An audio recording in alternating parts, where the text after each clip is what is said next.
ꯑꯍꯥꯟꯕꯃꯛꯇꯗ ꯁꯂꯥꯏ story ꯆꯦꯅꯦꯜꯒꯤ ꯃꯍꯨꯠ ꯁꯤꯟꯖꯗꯨꯅ ꯄꯥꯟꯊꯣꯏ ꯃꯉꯥꯡꯅ ꯃꯌꯥꯝꯕꯨ ꯇꯔꯥꯝꯅ ꯑꯣꯛꯆꯕꯒ ꯂꯣꯏꯅꯅ ꯏꯀꯣꯛꯅꯣꯅ ꯈꯨꯔꯨꯝꯖꯔꯤ꯫ ꯉꯁꯤꯁꯨ ꯃꯍꯧꯁꯥꯒꯨꯝꯅ ꯃꯌꯥꯝꯒꯤꯗꯃꯛꯇ ꯅꯨꯡꯉꯥꯏꯔꯕ ꯐꯨꯡꯒꯥ ꯋꯥꯔꯤ ꯑꯃ ꯄꯨꯗꯨꯅ ꯂꯥꯛꯆꯔꯤ꯫ ꯋꯥꯔꯤ ꯑꯁꯤꯒꯤ ꯃꯃꯤꯡꯅ ꯂꯥꯏꯔꯕ ꯃꯉꯥꯜꯅ ꯂꯥꯏꯔꯦꯝꯕꯤ ꯂꯧꯈꯤꯕ꯫ ꯋꯥꯔꯤ ꯑꯁꯤꯕꯨ ꯏꯕꯤꯔꯛꯄꯅ ꯆꯦꯡ ꯃꯤꯇꯩ꯫ ꯍꯧꯖꯤꯛ ꯃꯌꯥꯝꯒꯤ ꯃꯐꯝꯗ ꯋꯥꯔꯤ ꯑꯁꯤ ꯈꯨꯗꯣꯜ ꯇꯝꯖꯔꯤ꯫ ꯃꯌꯥꯝ ꯄꯨꯟꯅ ꯇꯥꯃꯤꯟꯅꯔꯁꯤ꯫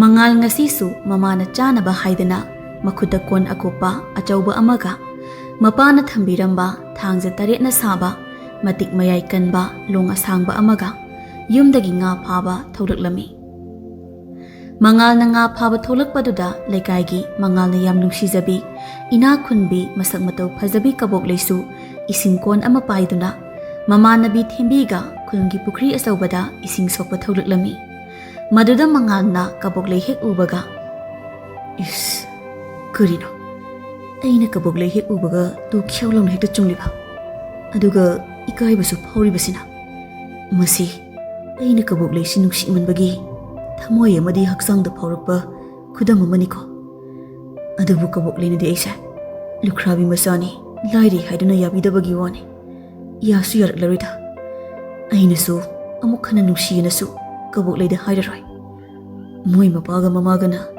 ꯑꯩꯒꯤ ꯌꯨꯝꯗ ꯂꯥꯛꯇꯨꯅ ꯑꯩꯒꯤ ꯏꯃꯥꯗ ꯀꯌꯥꯝ ꯊꯤꯅ ꯉꯥꯡꯂꯝꯃꯤ ꯆꯩꯔꯝꯃꯤ꯫ ꯑꯗꯨꯁꯨ ꯑꯩꯅ ꯀꯕꯣꯛꯂꯩꯗ ꯅꯨꯡꯁꯤꯗꯪ ꯍꯥꯏꯔꯨꯕꯒꯤ ꯂꯧꯒꯦꯁꯨ ꯍꯥꯏꯕ ꯅꯠꯇꯕ ꯑꯩꯒꯤ ꯊꯃꯣꯏꯗ ꯑꯣꯝꯗꯨꯅ ꯂꯩꯔꯤꯕ ꯃꯥꯕꯨ ꯅꯨꯡꯁꯤꯕꯗ ꯀꯨꯏꯅ ꯁꯨꯝ ꯊꯝꯕ ꯋꯥꯔꯛꯇꯅ ꯃꯉꯣꯟꯗ ꯈꯪꯍꯜꯂꯨꯕ ꯈꯛꯇꯅꯦꯕ꯫ ꯑꯗꯨꯒ ꯃꯄꯥ ꯃꯥꯒ ꯑꯩꯒꯤ ꯌꯨꯝꯗ ꯊꯥꯔꯛꯇꯨꯅ ꯀꯌꯥꯝ ꯊꯤꯅ ꯌꯨꯝꯂꯣꯟ ꯀꯩꯔꯣꯟꯅꯕꯁꯤꯡꯒꯤ ꯃꯃꯥꯡꯗ ꯑꯩꯒꯤ ꯏꯃꯥꯗ ꯉꯥꯡꯂꯝꯂꯤꯕꯅꯣ꯫ ꯑꯗꯨ ꯀꯕꯣꯛꯂꯩ ꯅꯪꯁꯦ ꯑꯩꯅ ꯅꯨꯡꯗꯤ ꯈꯨꯠꯅꯨꯡꯁꯤ ꯆꯥꯗꯦꯍꯦ꯫ ꯃꯕꯨꯡ ꯃꯕꯨꯛ ꯆꯥꯎꯕ ꯆꯔꯥ ꯌꯥꯝꯅ ꯋꯥꯟꯕ ꯅꯨꯡꯊꯤꯜ ꯌꯥꯝꯅ ꯇꯨꯡꯒꯟꯕ ꯅꯨꯡꯁꯥꯕꯅꯤꯅꯦ ꯑꯥꯗ ꯇꯨꯃꯤꯟꯅ ꯂꯨꯝꯃꯒ ꯃꯆꯟꯅꯨꯄꯤ ꯀꯕꯣꯛꯂꯩ ꯁꯦꯟꯅꯔꯤꯁꯦ꯫ ꯑꯩ ꯈꯠꯅ ꯆꯩꯅꯕ ꯇꯜꯂꯦ ꯑꯗꯨꯅ ꯑꯩ ꯇꯨꯃꯤꯟꯅ ꯑꯗꯨꯝ ꯆꯠꯈ꯭ꯔꯒꯦꯗ꯫ ꯑꯁ ꯀꯕꯣꯛꯂꯩꯒ ꯊꯩꯅꯗꯣꯏꯁꯦ ꯇꯟꯗꯤ ꯇꯜꯂꯤꯍꯦ꯫ ꯊꯃꯣꯏꯒꯁꯦ ꯕꯦꯔꯦ ꯕꯦꯔꯦ ꯍꯦꯛꯇ ꯄꯦꯊꯈꯤꯗꯅ ꯏꯁꯥꯁꯦ ꯀꯩꯅꯣꯝ ꯇꯧꯔꯤꯕ꯫ ꯃꯉꯥꯜꯅ ꯀꯕꯣꯛꯂꯩꯗ ꯍꯟꯅ ꯐꯥꯎꯕ ꯌꯦꯡꯂꯝꯗꯅ ꯆꯠꯈꯤꯕꯗꯨ ꯎꯕꯗꯒꯤ ꯀꯕꯣꯛꯂꯩꯅ ꯁꯥꯎꯔꯞ ꯇꯧꯅ "ꯏꯇꯥ ꯊꯦꯝꯕꯤ, ꯀꯔꯤꯒꯤꯅꯣ ꯃꯉꯥꯜꯅ ꯑꯩꯉꯣꯟꯗ ꯍꯟꯅ ꯐꯥꯎꯕ ꯌꯦꯡꯂꯝꯗꯅ ꯇꯨꯃꯤꯟꯅ ꯆꯠꯈ꯭ꯔꯤꯕꯁꯦ? ꯃꯥꯒꯤꯁꯦ ꯑꯩꯉꯣꯟꯗ ꯃꯤ ꯎꯁꯤꯠꯇ꯭ꯔꯤꯕ ꯀꯥꯏꯗꯨꯔꯣ? ꯑꯗꯨꯁꯨ ꯂꯨꯈ꯭ꯔꯥꯕꯤ ꯃꯆꯥ ꯆꯔꯥ ꯍꯦꯟꯕ ꯃꯥꯒꯨꯝꯕꯅꯁꯨ? ꯀꯔꯤꯅꯣ ꯏꯇꯥ ꯀꯕꯣꯛꯂꯩ, ꯏꯕꯨꯡ ꯃꯉꯥꯜꯅ ꯏꯇꯥꯗ ꯌꯦꯡꯂꯛꯑꯁꯨ ꯃꯤ ꯎꯁꯤꯠꯇꯦꯅ ꯁꯥꯎꯏ, ꯌꯦꯡꯂꯝꯗ꯭ꯔꯕꯁꯨ ꯑꯃꯨꯛ ꯁꯥꯎꯔꯤꯕꯗꯨꯕꯣ? ꯈꯪꯗꯦ ꯏꯇꯥ ꯑꯩꯁꯨ ꯉꯍꯥꯟꯈꯩꯗꯤ ꯃꯉꯥꯜꯁꯦ ꯑꯩꯉꯣꯟꯗ ꯑꯗꯨꯝ ꯌꯦꯡꯂꯒ ꯂꯩꯔꯝꯕꯅꯦ꯫ ꯑꯗꯨꯒ ꯉꯁꯤꯗꯤ ꯑꯩꯉꯣꯟꯗ ꯍꯟꯅ ꯐꯥꯎꯕ ꯌꯦꯡꯂꯝꯗꯅꯒ ꯆꯠꯈꯤꯕꯁꯤꯗ ꯑꯩꯁꯦ ꯉꯁꯤꯗꯤ ꯁꯛ ꯌꯥꯝꯅ ꯊꯤꯖꯤꯜꯂꯕꯣꯏ ꯈꯟꯕꯒꯤ ꯋꯥꯅꯤ꯫ ꯏꯇꯥ ꯅꯪꯁꯤꯗꯤ ꯃꯉꯥꯜꯅ ꯌꯦꯡꯂꯝꯗ꯭ꯔꯒꯕꯨ ꯏꯇꯥꯕꯨ ꯁꯛ ꯍꯦꯛꯇ ꯊꯤꯖꯤꯟꯒꯗ꯭ꯔꯣ? ꯏꯇꯥꯗꯤ ꯐꯖꯕꯤꯅꯤ ꯐꯖꯕꯤ, ꯑꯗꯨꯁꯨ ꯈꯨꯜ ꯑꯁꯤꯗꯒꯤ ꯍꯦꯟꯗꯣꯛꯇꯅ ꯃꯥꯏꯀꯩ ꯁꯣꯝꯗꯗꯤ ꯏꯇꯥꯃꯨꯛ ꯐꯖꯕꯤ ꯅꯨꯄꯤꯗꯤ ꯂꯩꯇꯦ꯫ ꯑꯗꯨꯗꯤ ꯆꯨꯝꯃꯤ ꯏꯇꯥ꯫ ꯑꯗꯣ ꯏꯇꯥ ꯊꯦꯝꯕꯤ, ꯃꯉꯥꯜꯅ ꯑꯩꯉꯣꯟꯗ ꯍꯟꯅ ꯐꯥꯎꯕ ꯌꯦꯡꯂꯝꯗ꯭ꯔꯤꯁꯦ ꯀꯔꯤꯒꯤꯅꯣ ꯍꯥꯏꯕꯅꯤꯗ꯫ ꯃꯁꯤꯃꯗꯤ ꯑꯩ ꯌꯥꯝꯅ ꯁꯥꯎꯅꯤꯡꯉꯤ꯫ ꯍꯦ ꯃꯉꯥꯜ, ꯃꯉꯥꯜ, ꯇꯥꯁꯤꯟꯅꯗ꯭ꯔꯤꯁꯤ ꯌꯦꯡꯉꯨꯅꯦꯍꯦ꯫ ꯍꯦ ꯂꯨꯈ꯭ꯔꯥꯕꯤ ꯃꯆꯥ ꯃꯉꯥꯜ, ꯅꯪꯉꯣꯟꯗꯅꯦ ꯑꯩꯅ ꯀꯧꯔꯤꯁꯦ꯫ ꯍꯩꯃꯥ, ꯏꯇꯥꯁꯤꯗꯤ ꯃꯉꯥꯜꯒꯤ ꯃꯇꯨꯡꯗ ꯇꯥꯟꯅꯈ꯭ꯔꯦꯗꯅ꯫ ꯑꯁ ꯇꯜꯂꯦꯗ ꯏꯅꯥꯛ ꯈꯨꯟꯕꯤ ꯏꯃꯨꯡꯒꯤ ꯃꯆꯥ ꯃꯁꯨꯒ ꯏꯇꯥ ꯁꯥꯟꯅꯕꯁꯦ꯫ ꯏꯇꯥ, ꯏꯇꯥ! ꯀꯔꯤꯒꯤꯅꯣ ꯀꯕꯣꯛꯂꯩꯅ ꯑꯩꯉꯣꯟꯗ ꯀꯧꯔꯒ ꯑꯃꯨꯛ ꯇꯥꯟꯅꯔꯛꯏꯁꯤꯅ? ꯃꯕꯨꯡ ꯄꯨꯀꯪ ꯅꯣꯡꯁꯥꯕꯁꯤꯁꯨ ꯉꯁꯥꯏꯈꯩ ꯂꯨꯝꯂꯒ ꯂꯩꯔꯝꯕꯅꯤ, ꯍꯧꯖꯤꯛꯇꯤ ꯑꯃꯨꯛ ꯊꯣꯛꯂꯛꯑꯦꯅꯦ꯫ ꯑꯗꯨꯒ ꯃꯥꯅ ꯑꯃꯨꯛ ꯀꯔꯤ ꯍꯥꯏꯔꯛꯇꯣꯏꯕ? ꯀꯕꯣꯛꯂꯩꯒꯤ ꯃꯕꯨꯡ ꯅꯣꯡꯁꯥꯕꯅ "ꯅꯅꯥꯗꯨ ꯇꯥꯗ꯭ꯔꯣ? ꯑꯩꯒꯤ ꯏꯆꯟ ꯀꯕꯣꯛꯂꯩꯅ ꯉꯁꯥꯏꯗꯒꯤ ꯅꯪꯉꯣꯟꯗ ꯀꯧꯔꯤꯁꯦ." ꯀꯕꯣꯛꯂꯩ ꯀꯟꯅ ꯇꯥꯟꯅꯔꯛꯂꯒ "ꯍꯦ, ꯅꯪ ꯇꯥꯅ ꯇꯥꯁꯤꯟꯅꯗ꯭ꯔꯤ ꯀꯩꯒꯤꯅꯣ? ꯅꯪ ꯅꯀꯣꯛꯇꯨꯗ ꯏꯁꯤꯡ ꯀꯣꯟꯁꯤꯗ ꯊꯝꯖꯤꯜꯂꯧꯔꯥ ꯍꯥ?" ꯃꯉꯥꯜ ꯆꯞ ꯂꯦꯞꯂꯒ "ꯑꯩꯉꯣꯟꯗꯔꯣ ꯀꯧꯔꯤꯁꯦ? ꯑꯗꯣ ꯀꯔꯤ ꯂꯩꯔꯦ? ꯑꯩꯉꯣꯟꯗ ꯀꯧꯕꯗꯤ ꯀꯕꯣꯛꯂꯩ." "ꯅꯪꯅ ꯑꯩꯉꯣꯟꯗ ꯃꯤ ꯌꯥꯝ ꯎꯁꯤꯠꯇ꯭ꯔꯤꯁꯤ ꯀꯔꯤꯒꯤꯅꯣ?" "ꯅꯆꯤꯜꯗꯨ ꯈꯨꯝꯃꯨꯅꯦ, ꯑꯩꯒꯤ ꯏꯆꯟ ꯍꯥꯏꯔꯤꯁꯦ." "ꯀꯩꯅꯣ ꯉꯁꯤꯁꯤꯕꯨ? ꯀꯕꯣꯛꯂꯩ, ꯑꯩꯗꯤ ꯅꯪꯉꯣꯟꯗ ꯀꯔꯤꯃꯠꯇ ꯍꯥꯏꯈꯤꯕꯁꯨ ꯂꯩꯇꯦ. ꯑꯩꯗꯤ ꯇꯨꯃꯤꯟꯅ ꯑꯗꯨꯝ ꯂꯝꯕꯤꯗ ꯆꯠꯆꯕꯅꯤ." "ꯏꯇꯥ ꯌꯥꯔꯦꯍꯦ, ꯂꯥꯛꯑꯣ ꯏꯁꯤꯡ ꯁꯣꯛꯎꯔꯁꯤꯕ." "ꯉꯥꯏꯈꯣ ꯏꯇꯥ, ꯃꯉꯥꯜꯁꯦ ꯃꯤ ꯌꯥꯝꯅ ꯎꯁꯤꯠꯇꯦ." "ꯑꯁ ꯇꯜꯂꯤꯍꯦ ꯏꯇꯥ ꯅꯪꯁꯦ, ꯅꯪꯉꯣꯟꯗ ꯌꯦꯡꯂꯝꯗꯕꯒꯤꯕꯨ ꯅꯪꯅ ꯑꯗꯨꯛ ꯌꯥꯝꯅ ꯁꯥꯎꯔꯤꯗꯨꯕꯨ꯫ ꯑꯩ ꯅꯨꯡꯁꯤ ꯍꯥꯏꯔꯒ ꯑꯩꯉꯣꯟꯗ ꯌꯦꯡꯂꯝꯗꯅ ꯆꯠꯄ ꯍꯥꯏꯔꯤꯁꯦ ꯑꯩꯉꯣꯟꯗ ꯌꯥꯝꯅ ꯎꯁꯤꯠꯇ꯭ꯔꯤꯅꯤ ꯏꯇꯥ. ꯑꯗꯨꯅ ꯅꯪ ꯇꯨꯃꯤꯟꯅ ꯂꯩꯌꯣ." "ꯀꯕꯣꯛꯂꯩ ꯅꯪꯅ ꯑꯩꯉꯣꯟꯗ ꯁꯥꯎꯔꯤꯁꯦ ꯑꯩꯅ ꯅꯪꯉꯣꯟꯗ yenglamde haibagiro. Kabule, ai thengai chalaki. Kari gi chatoiba. Chatke di nang na igi ichan kabule de yenglamdabagi maram hayo. Natrabadi chatpa yaroi. Nasal nupi se ai ni yengradi sukya yadabro. Nate ma sibo aigi nupiro. Ha. He. Nang na mi adam usiti du kaigino. Aduga ne ai sinangi oiba kaidadi mapong apo khuding da ne namang da phabo manglun he. Lairaba lukhiba masa nang nasu. Adu dile horo. Karigino ai kawraga tanari se. Tanara isidi nang na ingodi yenglamdabagi mi usitabagi. Ai gi oiba phangdaroi dabi nangonda ai di karigi yengdoino. Ha. Ai sinangi oiba phangdrasu nang ai nuksi haidudi. Aduga hanadi nang aingonda adum yengidudi. Chumi ai gi chana haise. Aduba ai hojikti nang nungsidre. Hojikti nang yengningdre. Taton mangal se miyam nusitiye. Phu mangal se. Ita kabukle nang na khali sigarino. Nangonda mangana nuksirasu sawi. Thina thina ngangbi. Nuksidre hairasu sawi. Thina thina chaibi. Nate nang na khali sigarino haiba. Ita nang na khangpo nate. Mase masak matau phajabi aikhoina te khangadamne. Aduna ina phana pamdrasu nuksidrasu laibak asida lairiba nupa masak matau phajaba. Mapangal kanba singse aingonda loina ngawgadabane. Aingonda loina pamna yengnagadabane. Masigi khunungai se athibi ita nang na khangloi. Aduga masak matau phajakhrabi aingonda. Nupa na hanaka hanna phawi yengnamdana sakhibada aigi thamoida kari phawi kayam sauningi haibase nang na khangloi. As itagi wasidi nakong itagi tawi he. Ado hausi kaidawse haibano ising soklaroi si haibro. Mangal se aingonda pamna yengri phawba ai ising soi. Mangal nang aigi isang kabulin haisi tadra. Yengo aigi isang kabulida. Natrabadi nang chatpa yaroi. Aibu nga phaba chattabida. Nong sabase phura sirane. Ma phuradi mayamba manga dong puraga lakani ko. Phubi yade. Imana ai mi khanagano na yam toina hai. Maramdi ai sauradi sina ni khangdaba mi hulama ingonda leibanina. Kari khalino sasat yenga o ingonda. Hoi yenge. Mangana kabok leibu hanadagi nuksijabanina asawu pumba phathaduna amuk hana kabok leida nuksina yengjarami. Mangalgi nuksiba mi yengdo ubada kabok lei misanaba ngamdana karino khangdaba akiba ama phaurami. Maduda kabok leina tafong khangdaduna karino mi hulkasina kukan chadana aina ipapa khana chongle isina. Taton mangalgi mi yengse kainom tawe kainom yawe ba mai se ingonda mi usitine phuwa taton. Nangonda damaina kanani yung hai. Nang namai do khutum sina masi. Leithokdana gatawine. Hey, lukhiba masa. Namai do chumna tham. Natrabadi nang ai khuta soidana sirani ngasi. Nang saba. Ai khana chainaba pamde. Aduna nang ingonda khutharakano. Ihe, nang saba nang tawnuda. Tawnuda nang saba nang. Phuwa taton. Lukhiba masa lari sudanaba magumba na aingonda yengba yabra. Phuwa taton. Mamai do thajilo. Ai su phurini pandabagi wani. Hey minai maza. Nang pa turelda ching mandana thibong chara tanba nungtigi chatpanina sari saradi haireni ha. Adudi namchillaga phuba tare. Hiya. Ayo mangal thado mangal ayo ai kabole tega ta chu kawsu chalo ayo nasidi mangal se kulmiyam changdana mapa hatkibagumna masu halasi ayo kan chakhaira kanu mangal chono suba Wahai khudingi wahang khudingi lukhiba masa minai masana aduga igi pado nang mapang da ipana te khangaba nang hator ha nakhwang da sakhaira pokang na thambau thude padona thude uraba ha mangal aigi ta ton thado haibane masi miyam no siti thado haibane phai adudi leiramuna khangani ba taiga ta choga kawruge ba sagai misu kawraga nayumai thange ba namaga nangasu nakhona ko thudi gange ayo ima khana thuna kawroi chan Mangal, aigi khwangti haibane. Ai amuk khana nangonda khatnaba haujaroiba. Ai bu thado.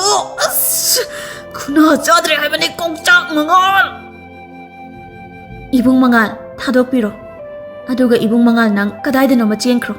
Natrabadi moi mayam changdana ibung mangal bu amuk phubirani. Se ibung mangal khulmi singsu lareba ibungi michang changbiroi. Ina khunba moigi michang loina changkhini. Aduna ibung nang chenkhro karaidano ma. Mangalna nongsabudu chapkhaiduna thadorokpa matamdadi nongsabu wakhal mangduna pudrup launa leimaida tarami. Adubu mangal chenbagi mahutta mamagi manakto aina yumda hanjinduna changkirami. Aduga mangalna thaudoksigi matangda mamada marik chumnasu pau tamlami. Mangalgi waridu tabada mamadu pakhatkibana hihik launa kapladuna masa mangalbu yum thadokduna chenkinaba hairami. Adubu mangalna mama mathanta hundoklamlaga chatloi aduga karigi miki thi oina chendoino hainasu mamada hairami. Adubu mamadi masa mangalgi khanbada yamna wazarami. Imagi mangal nang imana haiba yaune chatlo nang thuna chenkroni imagi mangal. Ima nasana kanada kari lalubagi imabu hundoklamlaga ai karigi chendoino ima ai miki thi nate lakningba mi laksano ngasidi ai sibra mi sibra haibdo yengnaragi ima nang imungda chango ngasidi pupuna aigi pabada pibiramba thangja taret laifam tareta chatuna semduna thambiramba longasina yum asida changapa mi makai thingduna halamlagi ima. Mamana mangalgi matawduda pakhatladuna nang imana haiba yadrene ko adudi nangsu napagumna anam kanba imabu wahanba isa oirine ko. Imana nganglibadubu karino ima nate nasabu mithibongumna imabu hundoklamnaga karigi chengadoribano ima.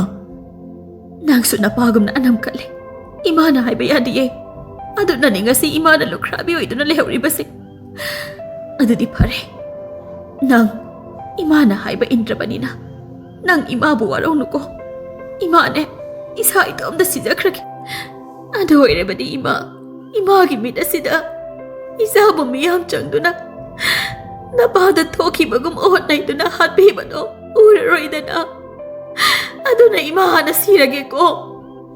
Mangal mamana imungda sinsinkhraga thonggam launa lonsinkibaduda ima ai chalage ima thohang to ima ai chalage ima se ima thohang to haibane ima adati wasau imana izada pau piraktriba phauba yumda halakhiroi haina hoi ima ai imana yumda halo hayaktri phauba ai yumda halo ima thong hangoi ima adabune ima nacha ahingi madamdadi imagi manakta tumin lakjagi ko ima aduga karigumba imabu lasigi misingna so apan piduna awaba tahalabadi nasana wasaktuna hairi kullasibu tumna nachana mai thagani ima nacha chalaki thongsi amuktadi hango ima ai imagi khongshona kuiramjagi ima.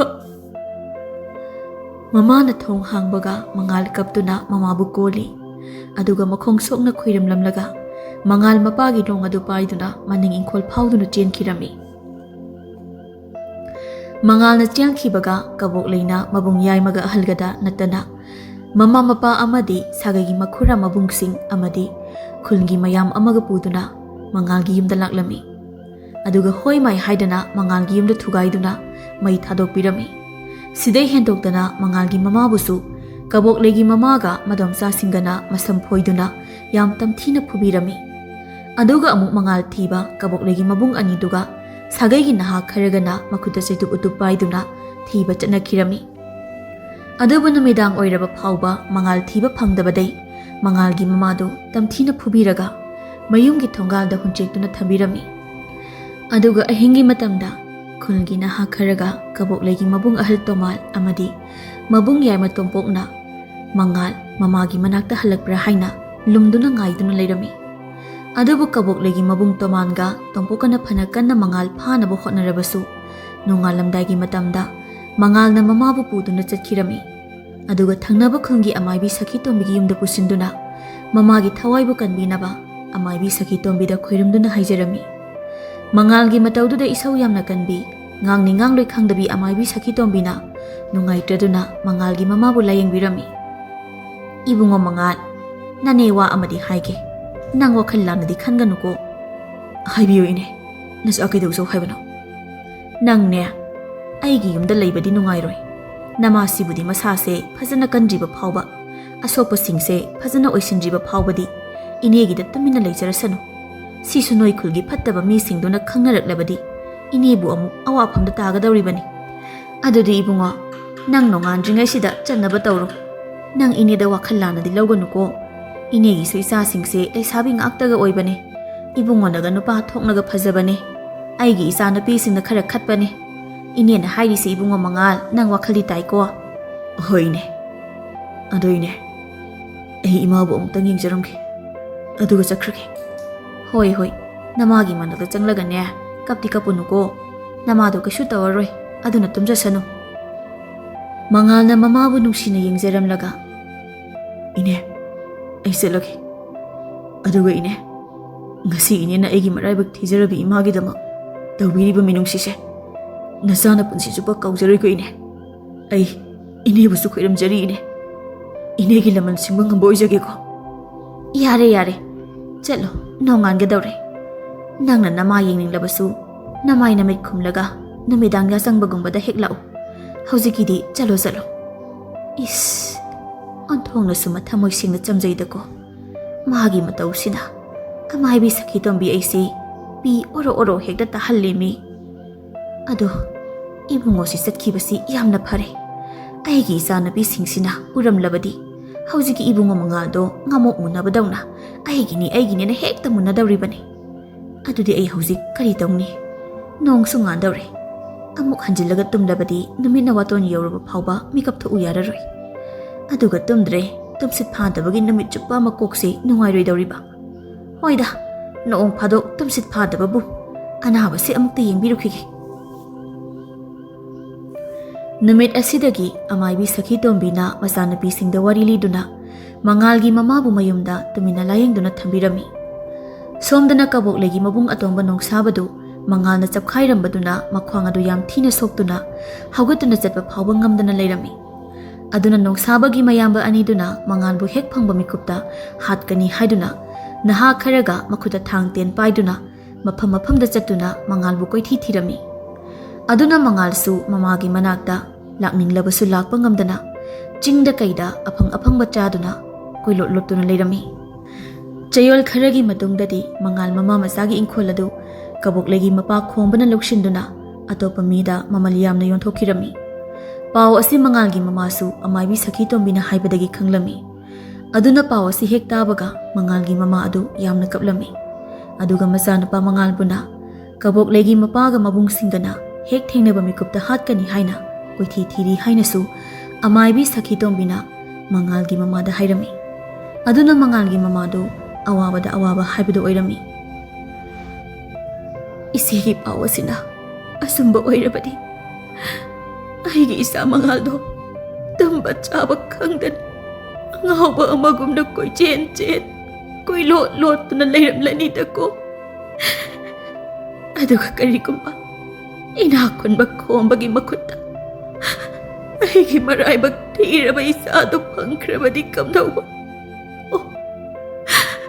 Imagi bungo Mangal imabu kari oirasige imayamna wari ni imagi bungo Mangal. Hai nangbu makhol thongna kanna kapkan ni tombisa yumlon kairona bana taki khangki tawrabadi khomba hairiba midugi nakong yaukhidana nangbu phaba amuk lakani ne. Adaidi moidi ina kaira khunba sanga panga leiba minina aigi imungda mi losilaga thammena hekta lan tawrakadawribani. Adaidi aigi isanapi singse mathong maram ka khangloidawribani. Adaidi aisu isa sokpa yadaba amaibi sakhi tombinina thawai tharsu thana aigi haijabi laitin khoiramdana khombagi yumda but thajilaga ot khaigadawribani.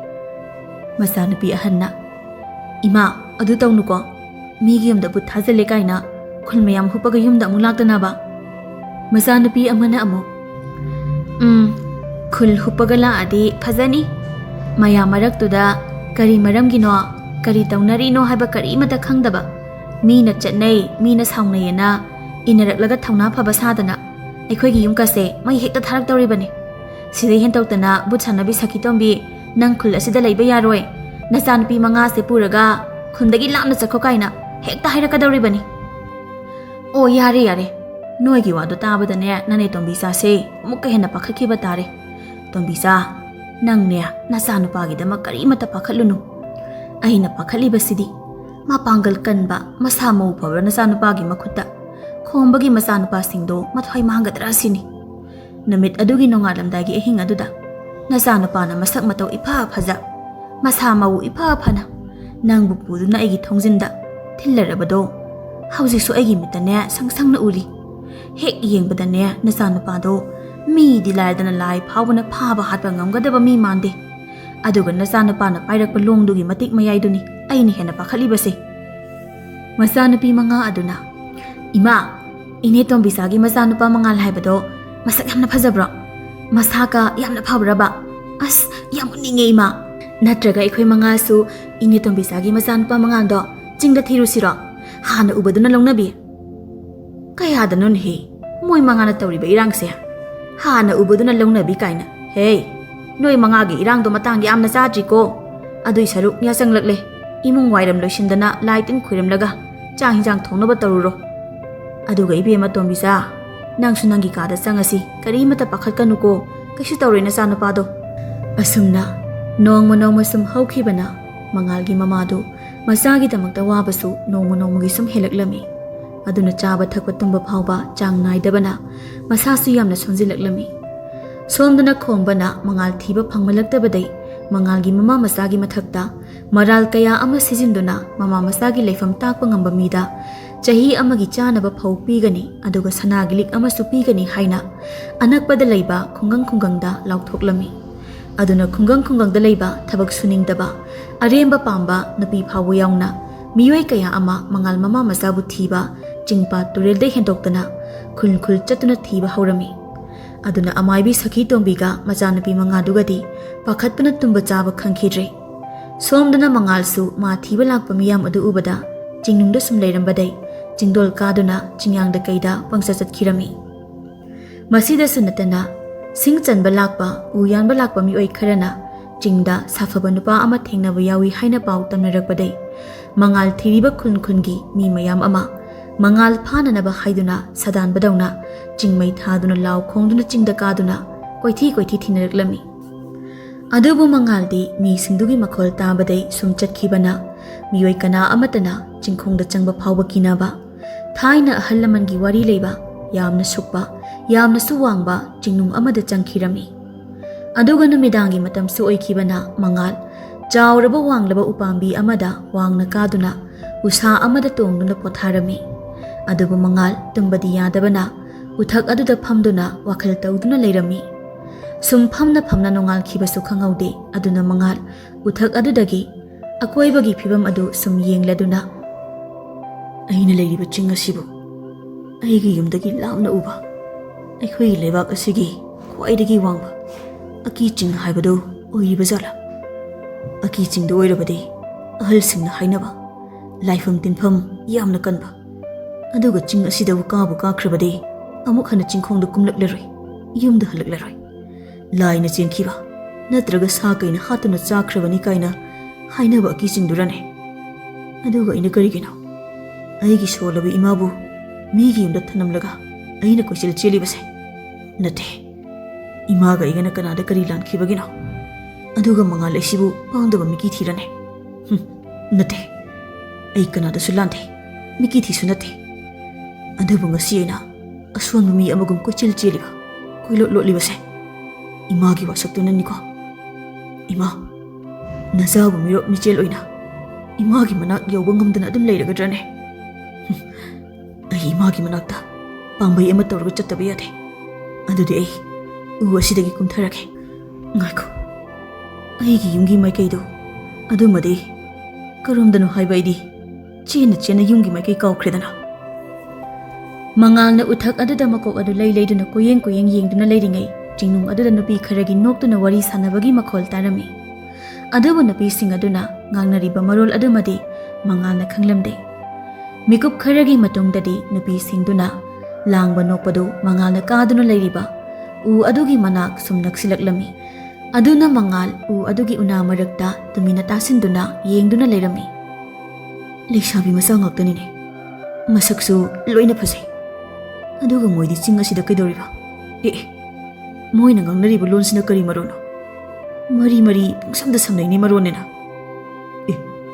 karomdam chakre asomdam chakre adudi ching asida aina khangdaba khulama soidana taramlani ꯑꯗꯨꯗꯤ ꯑꯩ ꯀꯨꯝꯊꯔꯒ ꯍꯧꯖꯤꯛꯀꯤ ꯂꯩꯁꯥꯕꯤ ꯃꯆꯥꯁꯤꯡꯗꯨꯒꯤ ꯃꯇꯨꯡ ꯏꯟꯗꯨꯅ ꯑꯩꯒꯤ ꯌꯨꯝ ꯃꯥꯏꯀꯩꯗꯣ ꯀꯔꯣꯝꯗꯅꯣ ꯍꯪꯂꯛꯈꯤ꯫ ꯃꯉꯥꯜꯗꯨ ꯎ ꯑꯗꯨꯗꯒꯤ ꯀꯨꯝꯊꯗꯨꯅ ꯃꯁꯛ ꯃꯇꯧ ꯐꯖꯕꯤ ꯂꯩꯁꯥꯕꯤ ꯃꯆꯥꯁꯤꯡꯗꯨꯒꯤ ꯃꯇꯨꯡ ꯏꯟꯗꯨꯅ ꯇꯥꯟꯅꯔꯝꯃꯤ꯫ ꯁꯨꯝ ꯇꯥꯟꯅꯕꯗ ꯆꯤꯡꯅꯨꯡ ꯑꯗꯨꯒꯤ ꯏꯁꯤꯡ ꯇꯥꯕ ꯂꯣꯛ ꯑꯃꯗ ꯍꯧꯖꯤꯛꯀꯤ ꯂꯩꯁꯥꯕꯤ ꯃꯆꯥꯁꯤꯡꯗꯣ ꯏꯁꯤꯡ ꯁꯥꯟꯅꯗꯨꯅ ꯑꯃꯨꯛ ꯂꯩꯔꯝꯃꯤ꯫ ꯑꯗꯨꯕꯨ ꯑꯁꯦꯡꯕꯗꯤ ꯂꯩꯁꯥꯕꯤ ꯃꯆꯥꯁꯤꯡꯗꯨ ꯇꯥꯏꯕꯪ ꯃꯤꯗꯤ ꯑꯃꯠꯇ ꯅꯠꯇꯦ꯫ ꯂꯥꯏꯔꯩꯄꯥꯛꯇꯒꯤ ꯑꯀꯤꯁꯤꯡ ꯑꯗꯨꯗ ꯁꯥꯟꯅꯕ ꯂꯥꯛꯄ ꯂꯥꯏꯔꯦꯝꯕꯤ ꯉꯥꯛꯇꯅꯤ꯫ ꯑꯗꯨꯕꯨ ꯃꯉꯥꯜꯗꯤ ꯃꯗꯨ ꯈꯪꯗꯕꯅꯤꯅ ꯂꯥꯏꯔꯦꯝꯕꯤꯁꯤꯡ ꯑꯗꯨꯅ ꯂꯣꯛ ꯑꯗꯨꯗ ꯏꯁꯤꯡ ꯁꯥꯟꯅꯗꯨꯅ ꯂꯩꯔꯝꯕ ꯎꯕꯗ ꯃꯉꯥꯜꯅ ꯃꯅꯥꯛꯇ ꯆꯪꯗꯨꯅ "ꯏꯆꯟꯁꯥ, ꯑꯩ ꯀꯩꯅꯣꯝꯇ ꯍꯪꯖꯒꯦ, ꯈꯪꯂꯕꯗꯤ ꯑꯃꯨꯛꯇ ꯇꯥꯛꯄꯤꯌꯨꯕ." ꯀꯔꯤꯒꯤꯅꯣ ꯃꯣꯏꯁꯤꯡꯁꯤꯅ ꯑꯩꯉꯣꯟꯗ ꯑꯁꯨꯛ ꯃꯨꯟꯅ ꯌꯦꯡꯂꯤꯁꯤꯅ? ꯑꯩ ꯃꯤ ꯐꯠꯇꯕ ꯅꯠꯇꯦ. ꯑꯩꯁꯦ ꯆꯤꯡ ꯑꯁꯤꯗ ꯂꯝꯕꯤ ꯂꯝꯍꯥꯡꯅꯗꯨꯅ ꯂꯩꯔꯦ. ꯑꯗꯨꯅ ꯑꯩ ꯄꯥꯝꯕꯩ ꯑꯃꯠꯇ ꯂꯩꯇꯕꯗꯒꯤ ꯏꯆꯟꯁꯤꯡꯒꯤ ꯇꯨꯡ ꯏꯟꯅꯗꯨꯅ ꯂꯥꯛꯆꯕꯅꯤ. ꯀꯔꯤꯒꯤꯅꯣ ꯑꯩꯉꯣꯟꯗ ꯑꯗꯨꯝ ꯌꯦꯡꯅꯔꯒ ꯂꯩꯔꯤꯁꯤꯕꯣ? ꯅꯠꯇ꯭ꯔꯒ ꯑꯩꯒꯤ ꯂꯣꯟꯁꯤ ꯃꯣꯏꯅ ꯈꯪꯗ꯭ꯔꯕ ꯖꯥꯠꯂꯥ? ꯑꯗꯨꯗꯤ ꯀꯃꯥꯏꯅ ꯋꯥꯔꯤ ꯁꯥꯟꯅꯅꯤ? ꯑꯩꯁꯨ ꯃꯣꯏꯒꯤ ꯂꯣꯟꯗꯤ ꯈꯪꯗꯦ. ꯑꯗꯨꯗꯤ ꯑꯩ ꯀꯩꯗꯧꯒꯅꯤ ꯍꯧꯖꯤꯛ? ꯏꯃꯥ, ꯅꯆꯥꯁꯤꯕꯨ ꯏꯃꯥꯒꯤ ꯃꯅꯥꯛꯇ ꯂꯥꯛꯄ ꯉꯝꯗꯅ ꯂꯝꯍꯥꯡꯅꯗꯧꯔꯕ꯭ꯔꯅꯦ ꯑꯃꯨꯛ? ꯂꯥꯏꯔꯦꯝꯕꯤꯁꯤꯡꯗꯨ ꯃꯣꯏꯒꯤ ꯃꯔꯣꯟꯗ ꯋꯥꯔꯤ ꯑꯃꯨꯛ ꯁꯥꯟꯅꯔꯛꯏ꯫ ꯂꯥꯏꯔꯦꯝꯕꯤ ꯑꯃꯅ "ꯃꯇꯧ ꯀꯔꯝꯅ ꯇꯥꯏꯕꯪ ꯃꯤꯁꯤꯗꯤ ꯑꯩꯈꯣꯏꯒꯤ ꯁꯥꯟꯅꯐꯝ ꯑꯀꯤꯁꯤꯡꯁꯤꯗ ꯀꯔꯝꯅ ꯀꯥꯔꯛꯂꯤꯕ ꯖꯥꯠꯅꯣ?" ꯂꯥꯏꯔꯦꯝꯕꯤ ꯑꯃꯅ ꯑꯃꯨꯛ "ꯃꯁꯤꯒꯤ ꯇꯥꯏꯕꯪ ꯃꯤꯁꯤꯃꯁꯨ ꯆꯤꯡ ꯑꯁꯤꯗꯒꯤ ꯀꯨꯝꯊꯍꯟꯈꯤꯕ ꯌꯥꯗꯦ. ꯍꯦꯛ ꯀꯨꯝꯊꯈꯤꯕꯗꯅꯦ ꯃꯌꯨꯝ ꯌꯧꯕꯒ ꯇꯥꯏꯕꯪ ꯃꯤꯒꯤ ꯍꯧꯅꯕꯤ ꯋꯥꯔꯤ ꯅꯨꯡꯉꯥꯏꯅꯕ ꯑꯩꯈꯣꯏꯒꯤ ꯃꯔꯝꯗ ꯋꯥ ꯍꯦꯟꯅ ꯍꯦꯟꯅ ꯇꯝꯁꯤꯜꯂꯨꯗꯧꯔꯤꯕꯅꯤ. ꯑꯗꯩꯗꯤ ꯆꯤꯡ ꯑꯁꯤꯗ ꯑꯄꯪꯕ ꯇꯥꯏꯕꯪ ꯃꯤ ꯃꯌꯥꯝ ꯑꯃ ꯄꯨꯔꯒ ꯑꯩꯈꯣই ꯐꯥꯕ ꯂꯥꯛꯇꯧꯔꯤꯕꯅꯤ." ꯑꯃꯅ ꯑꯃꯨꯛ "ꯑꯩꯈꯣꯏꯒꯤ ꯑꯕꯣꯛ ꯂꯥꯏꯔꯦꯝꯕꯤ ꯑꯃꯁꯨ ꯇꯥꯏꯕꯪ ꯃꯤ ꯑꯃꯥꯏꯕ ꯑꯃꯅ ꯂꯧꯅꯝ ꯇꯧꯗꯨꯅ ꯃꯍꯩ ꯇꯧꯔꯒ ꯐꯥꯈꯤ ꯍꯥꯏꯔꯤꯕꯗꯨꯗꯤ ꯑꯗꯨꯗ ꯈꯪꯗ ꯆꯤꯡ ꯑꯁꯤꯗ ꯀꯥꯔꯛꯄ ꯇꯥꯏꯕꯪ ꯃꯤ ꯑꯃꯠꯇ ꯃꯌꯨꯝꯗ ꯍꯜꯍꯟꯈꯤꯕ ꯌꯥꯗꯦ. ꯃꯣꯏꯅꯕꯨ ꯐꯥꯈ꯭ꯔꯕ ꯑꯩꯈꯣꯏꯁꯦ ꯂꯥꯏ ꯑꯃꯥꯡꯕ ꯑꯣꯏꯗꯨꯅ ꯏꯌꯨꯝ ꯂꯥꯏꯔꯩꯄꯥꯛꯇ ꯑꯃꯨꯛ ꯍꯟꯅ ꯍꯟꯕ ꯌꯥꯗ꯭ꯔꯦ ꯈꯪꯉꯨ. ꯍꯜꯂꯕꯁꯨ ꯏꯄꯥ ꯅꯤꯡꯊꯧꯅ ꯆꯪꯍꯜꯂꯛꯂꯔꯣꯏ. ꯑꯗꯨꯒ ꯏꯇꯥ ꯑꯊꯣꯏꯕꯤ, ꯅꯪꯅ ꯅꯌꯥ ꯀꯥꯔꯒ ꯇꯥꯏꯕꯪ ꯃꯤꯁꯤꯗ ꯑꯗꯨꯝ ꯌꯦꯡꯂꯒ ꯂꯩꯔꯤꯕꯁꯦ ꯀꯔꯤꯒꯤꯅꯣ?" ꯑꯊꯣꯏꯕꯤ ꯍꯥꯏꯔꯤꯕ ꯂꯥꯏꯔꯦꯝꯕꯤ ꯑꯗꯨꯅ "ꯏꯇꯥ ꯃꯌꯥꯝ, ꯃꯁꯤꯒꯤ ꯇꯥꯏꯕꯪ ꯃꯤ ꯑꯁꯤꯃꯗꯤ ꯑꯇꯩ ꯇꯥꯏꯕꯪ ꯃꯤꯒ ꯃꯥꯟꯅꯗꯦ. ꯃꯁꯥ ꯃꯎ ꯌꯥꯝꯅ ꯐꯩ. ꯃꯁꯛꯁꯨ ꯅꯨꯄꯥꯗ ꯅꯨꯄꯥ ꯃꯥꯜꯂꯤ. ꯈꯪꯗꯦ ꯑꯩꯗꯤ ꯃꯁꯤꯒꯤ ꯇꯥꯏꯕꯪ ꯃꯤ ꯑꯁꯤꯃꯗꯤ ꯌꯥꯝꯅ ꯐꯔꯝꯒꯗꯕ ꯃꯥꯜꯂꯤ." ꯂꯥꯏꯔꯦꯝꯕꯤ ꯑꯇꯩ ꯑꯗꯨꯅ "ꯀꯔꯤꯅꯣ ꯏꯇꯥ ꯑꯊꯣꯏꯕꯤ ꯅꯪꯅ ꯉꯥꯡꯂꯤꯕꯗꯨꯕꯣ? ꯅꯪꯅꯦ ꯇꯥꯏꯕꯪ ꯃꯤꯒꯤ ꯇꯥꯛꯇ ꯊꯨꯖꯈꯤꯅꯤꯀꯣ." ꯂꯥꯏꯔꯦꯝꯕꯤ ꯑꯃꯅ "ꯅꯣꯏ ꯁꯤꯗ ꯂꯩꯌꯨ. ꯑꯩ ꯃꯁꯤꯒꯤ ꯇꯥꯏꯕꯪ ꯃꯤꯁꯦ ꯃꯍꯩ ꯇꯧꯗꯨꯅ ꯇꯤꯟ ꯀꯥꯡ ꯑꯣꯜꯍꯟꯗꯨꯅ ꯆꯤꯡ ꯑꯁꯤꯗ ꯐꯥꯔꯒ ꯑꯗꯨꯝ ꯊꯝꯂꯒꯦ." ꯑꯊꯣꯏꯕꯤꯅ "ꯉꯥꯏꯈꯣꯗ ꯏꯇꯥ. ꯇꯥꯏꯕꯪ ꯃꯤ ꯈꯨꯗꯤꯡꯃꯛ ꯂꯣꯏꯅ ꯐꯠꯇꯦ ꯍꯥꯏꯕꯗꯤ ꯑꯩꯈꯣꯏꯁꯨ ꯂꯥꯟꯒꯅꯤ. ꯑꯗꯨꯅ ꯅꯨꯄꯥ ꯑꯁꯤꯒꯤ ꯋꯥꯁꯨ ꯍꯥꯟꯅ ꯑꯃꯨꯛꯇ ꯇꯥꯈꯤꯁꯤ." ꯑꯇꯩꯅ "ꯅꯪꯗꯤ ꯇꯥꯏꯕꯪ ꯃꯤ ꯅꯨꯄꯥ ꯑꯁꯤꯒꯤ ꯃꯁꯥ ꯐꯕꯁꯤ ꯎꯕꯗ ꯄꯨꯡꯉꯥꯎ ꯉꯥꯎꯔꯦꯗꯅ." "ꯑꯗꯨꯏ ꯉꯥꯛ ꯅꯠꯇꯦꯍꯦ.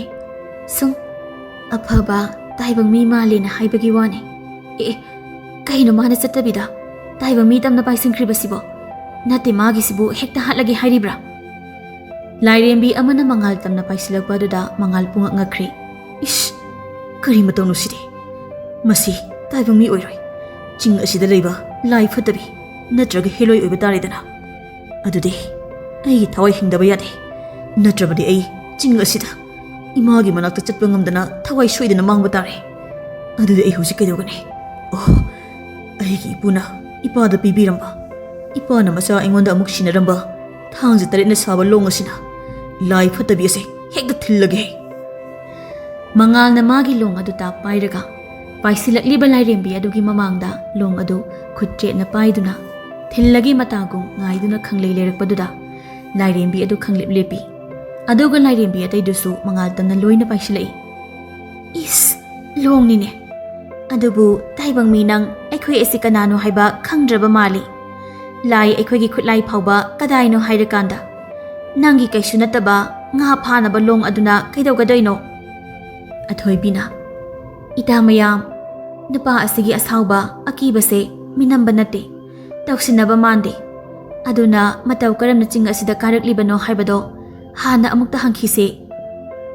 ꯑꯇꯩ ꯑꯗꯨꯅ "ꯃꯈꯨꯠꯇ ꯂꯣꯡ ꯄꯥꯏꯗꯨꯅ ꯑꯩꯈꯣꯏꯕꯨ ꯊꯤꯜꯂꯒ hatkadabagi sem saduna lairiba taibang mi asida nangna aduk yamna minungsi lairibado karigino ita noi hanto aiga wari sage phare saro nanga wari sabe hek loibaga masigi taibang mi se nung alhange yengo aigi nakta noi naksilakano ai noi de karimata tawroi noi so ingonda karimata tawrakano Lairembi ataiduna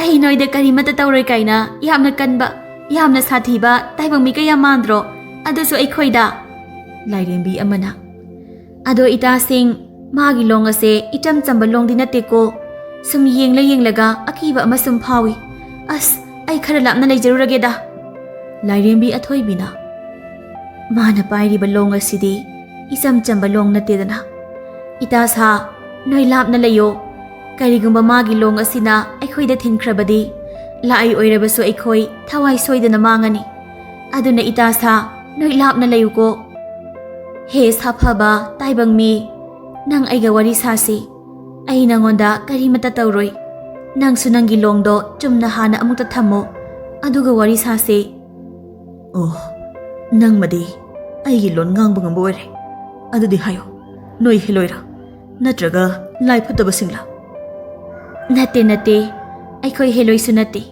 lai phatabi sunati aikhoi di lai paki lai rembi ngaktani adudi nang su hayo nang na sing asida matik mayai lairaba long adu paiduna aikhoi gi inakta lakpadi nang aikhoi bu hatpa laklibra nate ai noi bu hatpa lakpa nate ai di sing asida lambi lamhang naduna ai gi lambi thirakpada noina langduna lakpadu ubadagi taibang mi oiraboi ningduna ai gi mateng pangbinaba noi gi matung inaduna lakpani Lairembi ataiduna lapna lauri ita athoibi taibang mi gi tata ita nang thajaganuko taibang mi se tat yamna haibani ta tawraga aikhoi se pharaga magi nupi oidoini aduga moigi apamba singdo aikhoi dagi niraga thokhallaga nungai na leidoini kanade magi longdo mullaga yam thuna nung olhan khrase aduga aikhoi su loki isingda sanaurase Lairembi athoibina amukta ngai khoba ita sa adudi taibang mi nangi naming hayo aduga nangi wari liyu karigumba nangi wari na asengba achumba oirabadi aina nangi nateng soidana pangani aduga karigumba aranba wari liduna aikhoi bu phanaba tat oiramlabadi ibaning thau taktuna nangbo awaphamda aina soidana tahangani aduna nangi wari do phattaba oirasu aphaba oirasu asengbadi aingonda liyu Lairembi adugi wadu taraga mangal sor sangna holaduna magi long adu chumna thamladuna magi wari singdu Lairembi athoibi dalirami mangalgi wari singdu taraga athoibi na mangalgi mateng panglagi haina sukhalami adubu Lairembi ataidunadi mangalgi waridu semjin sajinba warini haina Lairembi athoibi da hairami adubu athoibi di mangalgi masak matauda khaknatana magi wari adubu sunu sibirami aduna mangalgi mateng pangladuna mangalgi mamagi manakta yam thuna yogadaba lambi ama takbirami lambi adu khanglaba matung mangal yam harauna Lairembi na takliba asamba lambi aduda chakhirami adubu Lairembi athoibi ada mangal bu amuk khana yingninglami aduna mata singbu themduna sana halamlaga Lairembi athoibi du usek onduna mangalgi mathakta paina mangal bu yingzarami adubu mangal na sum lakpada mangal phanaba chingdala mai thariba mising amadi mangal phanaba chingkhong chinga da lairiba thang ten paiba miyam adubusu Lairembi athoibina mathakta paina loina urami aduga miyam aduna mangalgi ming panduna sanariba wari sing adusu loina tarami mangal ase mi phattaba singi makhutta soidana thawai mangba tare aduna ai mangalgi mateng pangdaba yade adubu haujikti mangal ase phattaba mi sing asina uba hankreni yengone mi sing ase makhutta thang ten chaitup utup paiduna mangal tamna koisinduna sinsinaraklini kana na aduga karigina ai tamna mi sing asina koisinduna sinsilaklibase mi sing aduna koisilo masi soidina mangal oigani aduna mabu pharaga ina khunba khombadagi sanaga phogulurase adu magi longsidi phaba khara wagani masa mausu yamna phai aduna mayam cheksinsigo nupa amana he safaba nupa nang mangal natra nang na ina khunba khombagi ꯃꯆꯥꯅꯨꯄꯤ ꯀꯕꯣꯛ ꯂꯩꯕꯨ ꯅꯪꯅ ꯃꯤꯅꯨꯡꯁꯤ ꯂꯩꯇꯅ ꯐꯥꯔꯒ ꯀꯩꯗꯧꯕꯤꯕ ꯑꯗꯨꯒ ꯃꯕꯨꯡ ꯅꯣꯡꯁꯥꯕꯕꯨꯁꯨ ꯃꯆꯟꯅꯨꯄꯤ ꯀꯟꯅꯕ ꯍꯣꯠꯅꯕꯗ ꯅꯪꯅ ꯆꯞꯈꯥꯏꯕꯤꯗꯨꯅ ꯍꯧꯖꯤꯛꯇꯤ ꯃꯊꯤꯕꯣꯡ ꯃꯔꯤꯡꯒ ꯂꯣꯏꯅ ꯄꯣꯛꯈꯥꯏꯗꯅ ꯇꯠꯇꯅ ꯍꯧꯒꯠꯂꯒ ꯆꯠꯄ ꯐꯥꯎꯕ ꯉꯝꯗ꯭ꯔꯦꯗꯅ ꯅꯣꯏꯅ ꯍꯥꯏꯔꯤꯕ ꯋꯥꯗꯣ ꯑꯔꯥꯟꯕ ꯌꯨꯝꯐꯝ ꯌꯥꯎꯗꯕ ꯋꯥ ꯉꯥꯛꯇꯅꯤ ꯑꯗꯨꯅ ꯑꯩꯒꯤ ꯂꯝꯕꯤ ꯊꯥꯗꯣꯛꯑꯣ ꯑꯩ ꯅꯣꯏꯗ ꯈꯨꯠ ꯀꯔꯤꯃꯠꯇ ꯊꯥꯔꯣꯏ ꯅꯣꯏꯁꯨ ꯑꯩꯉꯣꯟꯗ ꯑꯌꯦꯠꯄ ꯄꯤꯔꯛꯀꯅꯨ ꯑꯩꯅ ꯍꯥꯏꯕ ꯌꯥꯗ꯭ꯔꯕꯗꯤ ꯑꯩꯅ ꯄꯥꯏꯔꯤꯕ ꯂꯣꯡ ꯑꯁꯤꯅ ꯅꯣꯏ ꯃꯌꯥꯝꯕꯨ ꯊꯤꯟꯗꯨꯅ ꯍꯥꯠꯀꯅꯤ ꯈꯪꯉꯨ ꯅꯪ ꯅꯊꯟꯗꯅ ꯑꯩꯈꯣꯏ ꯃꯌꯥꯝ ꯑꯁꯤ ꯅꯪꯒꯤ ꯂꯣꯡ ꯃꯆꯥꯗꯨꯅ ꯊꯤꯟꯗꯨꯅ ꯍꯥꯠꯀꯗꯧꯔꯤꯕ ꯍꯦ ꯑꯄꯪ ꯑꯩꯈꯣꯏꯅ ꯄꯥꯏꯔꯤꯕꯁꯤꯡꯁꯤ ꯅꯪꯅ ꯂꯐꯣꯏ ꯑꯣꯏꯅ ꯎꯕ꯭ꯔꯣ ꯃꯁꯤ ꯑꯩꯈꯣꯏꯅ ꯄꯥꯏꯔꯤꯕ ꯊꯥꯡ ꯇꯦꯟ ꯑꯁꯤꯅ ꯂꯪꯁꯤꯜꯂꯒ ꯍꯥꯠꯂꯁꯦ ꯏꯅꯥꯛ ꯈꯨꯟꯕ ꯈꯣꯡꯕꯅ ꯃꯃꯥ ꯃꯆꯥ ꯍꯤꯡꯅ ꯐꯥꯗ꯭ꯔꯕꯁꯨ ꯍꯥꯠꯂꯒ ꯄꯨꯔꯛꯂꯁꯨ ꯌꯥꯏ ꯍꯥꯏꯕꯅꯤ ꯃꯤ ꯑꯇꯩꯅ ꯑꯗꯨꯗꯤ ꯃꯉꯥꯜ ꯊꯤꯕ ꯃꯤ ꯑꯇꯩ ꯂꯥꯛꯇ꯭ꯔꯤꯉꯩꯗ ꯃꯉꯥꯜ ꯑꯁꯤ ꯑꯩꯈꯣꯏꯅ ꯍꯥꯟꯅ ꯐꯥꯎꯔꯁꯤ ꯃꯤ ꯁꯨꯝ ꯌꯥꯝꯁꯤꯜꯂꯛꯂꯕꯗꯤ ꯏꯅꯥꯛ ꯈꯨꯟꯕ ꯈꯣꯡꯕꯅ ꯄꯤꯒꯗꯕ ꯁꯅꯥꯒ ꯐꯧꯒꯗꯧ ꯌꯦꯟꯅꯕꯗ ꯑꯩꯈꯣই ꯑꯃꯠꯇ ꯊꯨꯡꯅꯔꯣꯏ ꯑꯗꯨꯅ ꯃꯉꯥꯜ ꯑꯁꯤ ꯐꯥꯔꯁꯤ ꯏꯁ ꯃꯥꯒꯤ ꯂꯣꯡꯁꯤꯗꯤ ꯃꯌꯥ ꯊꯧꯏꯍꯦ ꯑꯁꯤꯅ ꯌꯨꯡꯂꯕꯗꯤ ꯑꯩꯈꯣꯏ ꯏꯃꯥ ꯀꯧꯕ ꯅꯪꯕꯗꯤ ꯂꯥꯏꯔꯗꯅ ꯏꯇꯨ ꯀꯧꯕ ꯐꯥꯎꯕ ꯅꯪꯂꯣꯏꯍꯦ ꯃꯤꯌꯥꯝ ꯑꯗꯨꯅ ꯃꯉꯥꯜꯕꯨ ꯐꯥꯅꯕ ꯍꯥꯠꯅꯕ ꯍꯣꯠꯅꯔꯤꯕꯗꯨ ꯎꯕꯗ ꯂꯥꯏꯔꯦꯝꯕꯤ ꯑꯊꯣꯏꯕꯤꯗꯨ ꯌꯥꯝꯅ ꯄꯥꯈꯠꯂꯝꯃꯤ ꯃꯤꯀꯨꯞ ꯈꯔꯒꯤ ꯃꯇꯨꯡꯗꯗꯤ ꯃꯤꯁꯤꯡ ꯑꯗꯨꯅ ꯃꯉꯥꯜꯕꯨ ꯐꯥꯕ ꯍꯥꯠꯄ ꯉꯝꯗ꯭ꯔꯕꯁꯨ ꯃꯉꯥꯜꯗ ꯃꯤꯁꯤꯡ ꯑꯗꯨꯅ ꯂꯪꯁꯤꯜꯂꯛꯄ ꯊꯥꯡ ꯇꯦꯟꯁꯤꯡ ꯑꯗꯨꯅ ꯃꯉꯥꯜꯗ ꯄꯥꯟꯗꯨꯅ ꯃꯉꯥꯜꯒꯤ ꯃꯁꯥꯗ ꯊꯤꯅ ꯑꯁꯣꯛꯄ ꯌꯥꯎꯔꯝꯃꯤ ꯃꯗꯨꯗ ꯂꯥꯏꯔꯦꯝꯕꯤ ꯑꯗꯨꯅ ꯀꯔꯤꯅꯣ ꯑꯩꯅ ꯁꯨꯝ ꯌꯦꯡꯗꯨꯅ ꯂꯩꯔꯤꯕ ꯑꯁꯤꯕꯣ ꯍꯦ ꯏꯄꯥ ꯅꯤꯡꯊꯧ ꯅꯆꯥꯕꯨ ꯋꯥꯔꯧꯒꯅꯨꯀꯣ ꯉꯁꯤꯗꯤ ꯇꯥꯏꯕꯪ ꯃꯤ ꯃꯉꯥꯜꯒꯤ ꯃꯇꯦꯡꯁꯦ ꯅꯆꯥ ꯑꯩꯅ ꯄꯥꯡꯕꯤꯔꯒꯦ ꯑꯁꯨꯛ ꯃꯁꯛ ꯐꯖꯕ ꯑꯁꯨꯛ ꯃꯁꯥ ꯃꯎ ꯐꯕꯗ ꯅꯠꯇ ꯃꯊꯃꯣꯏ ꯁꯤꯡꯖꯔꯤꯕ ꯃꯃꯥꯕꯨ ꯂꯥꯏꯒꯨꯝꯅ ꯅꯤꯡꯖꯔꯤꯕ ꯃꯉꯥꯜꯕꯨ ꯑꯩ ꯑꯃ ꯂꯩꯅ ꯂꯩꯅ ꯀꯔꯤꯒꯤ ꯑꯋꯥꯐꯝꯗ ꯇꯥꯍꯟꯒꯗꯧꯔꯤꯕꯅꯣ ꯑꯗꯨꯒ ꯑꯩꯒꯤ ꯂꯥꯏꯔꯩꯄꯥꯛꯀꯤ ꯃꯁꯥ ꯅꯥꯟꯕ ꯅꯨꯄꯤꯗꯧꯅ ꯊꯣꯠ ꯅꯧꯕ ꯂꯥꯏ ꯅꯨꯄꯥꯁꯤꯡꯗꯣ ꯄꯥꯝꯖꯗꯦ ꯑꯗꯨꯒꯤ ꯁꯔꯨꯛ ꯇꯥꯏꯕꯪ ꯃꯤ ꯑꯣꯏꯔꯁꯨ ꯃꯉꯥꯜꯒꯨꯝꯕ ꯃꯁꯥ ꯐꯕ ꯃꯊꯃꯣꯏ ꯁꯦꯡꯕ ꯅꯨꯄꯥ ꯊꯣꯛꯄ ꯅꯨꯄꯥ ꯑꯁꯤꯒꯤ ꯃꯅꯥꯛꯇ ꯑꯣꯏꯅ ꯂꯩꯖꯒꯦ ꯑꯗꯨꯅ ꯏꯄꯥ ꯅꯤꯡꯊꯧ ꯑꯩ ꯃꯉꯥꯜꯒꯤ ꯃꯇꯦꯡ ꯄꯥꯡꯕ ꯍꯧꯔꯒꯦꯍꯦ ꯂꯥꯏꯔꯦꯝꯕꯤ ꯑꯊꯣꯏꯕꯤꯅ ꯏꯈꯪ ꯈꯪꯍꯧꯗꯅ ꯃꯉꯥꯜꯒꯤ ꯃꯃꯥꯡꯗ ꯈꯪꯄꯥꯏ ꯄꯥꯏꯊꯔꯛꯇꯨꯅ ꯃꯉꯥꯜꯒꯤ ꯃꯥꯡ ꯊꯥꯗꯨꯅ ꯐꯠꯇꯕ ꯃꯤꯁꯤꯡ ꯑꯗꯨꯗꯒꯤ ꯃꯉꯥꯜꯕꯨ ꯀꯟꯅꯅꯕ ꯍꯣꯠꯅꯔꯝꯃꯤ ꯃꯗꯨ ꯎꯕꯗ ꯐꯠꯇꯕ ꯃꯤꯁꯤꯡ ꯑꯗꯨ ꯏꯉꯉꯛꯅ ꯆꯞ ꯆꯞ ꯂꯦꯞꯇꯨꯅ ꯂꯥꯏꯔꯦꯝꯕꯤꯗ ꯌꯦꯡꯗꯨꯅ ꯂꯩꯔꯝꯃꯤ ꯃꯗꯨꯗ ꯃꯉꯥꯜꯁꯨ ꯏꯊꯥ ꯊꯥꯖꯗꯅ ꯀꯔꯣꯝꯗꯒꯤꯅꯣ ꯂꯥꯏꯔꯦꯝꯕꯤ ꯅꯪꯅ ꯄꯥꯏꯊꯔꯛꯂꯤꯕꯁꯤꯅ ꯑꯩ ꯅꯪꯒꯤ ꯃꯇꯦꯡ ꯄꯥꯡꯕ ꯂꯥꯛꯂꯤꯕꯅꯤ ꯃꯉꯥꯜ ꯀꯔꯤꯒꯤꯅꯣ ꯀꯩꯁꯨ ꯅꯠꯇꯕ ꯇꯥꯏꯕꯪ ꯃꯤ ꯑꯩꯒꯤꯕꯨ ꯂꯥꯏꯔꯦꯝꯕꯤ ꯅꯪꯅ ꯃꯇꯦꯡ ꯄꯥꯡꯕ ꯂꯥꯛꯂꯤꯕꯗꯤ ꯅꯪ ꯑꯩꯗꯤ ꯑꯃꯨꯛ ꯈꯛꯇꯁꯨ ꯎꯅꯕꯗ ꯉꯥꯏꯔꯤ ꯅꯪꯒꯤ ꯋꯥꯍꯪ ꯑꯗꯨꯒꯤ ꯄꯥꯎꯈꯨꯝꯗꯣ ꯑꯩ ꯀꯣꯟꯅ ꯄꯤꯒꯦ ꯃꯣꯏꯁꯤꯡ ꯑꯁꯤ ꯍꯥꯟꯅ ꯑꯃꯨꯛꯇ ꯋꯥꯔꯛꯈꯤꯒꯦ ꯐꯠꯇꯕ ꯃꯤꯁꯤꯡ ꯑꯗꯨꯅ ꯑꯁꯨꯛ ꯌꯥꯝꯅ ꯃꯁꯛ ꯃꯇꯧ ꯐꯖꯕꯤ ꯅꯨꯄꯤꯁꯤꯕꯨ ꯃꯇꯧ ꯀꯔꯝꯅ ꯃꯊꯛꯇꯒꯤ ꯇꯥꯔꯛꯂꯤꯕꯅꯣ ꯅꯠꯇꯦ ꯁꯤꯕꯨ ꯅꯨꯄꯤ ꯑꯁꯤꯕꯨ ꯂꯥꯏꯔꯣ ꯅꯨꯄꯥ ꯑꯃꯅ ꯂꯥꯏ ꯑꯣꯏꯔꯕꯁꯨ ꯃꯤ ꯑꯣꯏꯔꯕꯁꯨ ꯑꯩꯗꯤ ꯅꯨꯄꯤ ꯑꯁꯤ ꯎꯕꯗ ꯃꯉꯥꯜ ꯐꯥꯕꯒ ꯄꯥꯝꯗ꯭ꯔꯦ ꯁꯅꯥ ꯄꯥꯝꯗ꯭ꯔꯦ ꯄꯥꯎ ꯄꯥꯝꯗ꯭ꯔꯦ ꯅꯨꯄꯤꯁꯤ ꯄꯥꯝꯃꯦ ꯑꯩ ꯅꯨꯄꯤꯁꯤ ꯄꯥꯝꯃꯦ ꯅꯨꯄꯥ ꯑꯇꯩꯅ ꯑꯃꯨꯛ ꯍꯦ ꯑꯄꯪ ꯅꯨꯄꯤ ꯑꯁꯦ ꯏꯆꯝ ꯆꯝꯕ ꯑꯣꯏꯔꯝꯃꯣꯏ ꯃꯤꯇ꯭ꯔꯪ ꯀꯍꯩꯕ ꯅꯨꯄꯤ ꯃꯥꯜꯂꯤꯅꯦ ꯑꯗꯨꯅ ꯍꯦꯛꯇ ꯆꯣꯡꯁꯤꯟꯒꯦ ꯇꯧꯒꯅꯨꯅꯦ ꯅꯨꯄꯥ ꯑꯃꯗꯨꯅ ꯃꯤꯇ꯭ꯔꯪ ꯍꯩꯒꯦꯔꯥ ꯀꯔꯤ ꯍꯩꯒꯦꯔꯥ ꯑꯩꯗꯤ ꯅꯨꯄꯤ ꯑꯁꯤ ꯑꯣꯏꯅ ꯐꯥꯔꯒ ꯑꯩꯒꯤ ꯅꯨꯄꯤ ꯑꯣꯏꯒꯅꯤ